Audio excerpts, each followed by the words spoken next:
এই হিংসা রাখা যাবে?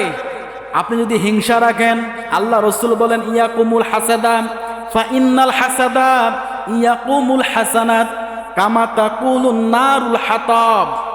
সুনানে আবু দাউদ 4509 নম্বর হাদিস, 4905 নম্বর হাদিস। আল্লাহ রাসূল বলেন ইয়াকুমুল হাসাদা ফা ইন্নাল হাসাদা ইয়াকুমুল হাসানাত কামা তাকুলুন নারুল হাতাব। তোমরা কখনো হিংসা করবা না, কারণ হিংসা মানুষকে আমার আল্লাহ পাক পছন্দ করে না। হিংসা মানুষকে আল্লাহ পাক দেখতে পারে না। আর যারা হিংসা করবে তাদের কয়েকটা ক্ষতি দুনিয়ার জমিনেই হয়ে যাবে। এক নাম্বার ক্ষতি, তাদের জীবনের কোনো আমল আর জেন্দা থাকবে না, সবগুলো পুড়ে ছাই করে দেবে কে? সবগুলো আমল পুড়ে ছাই করে দেবে।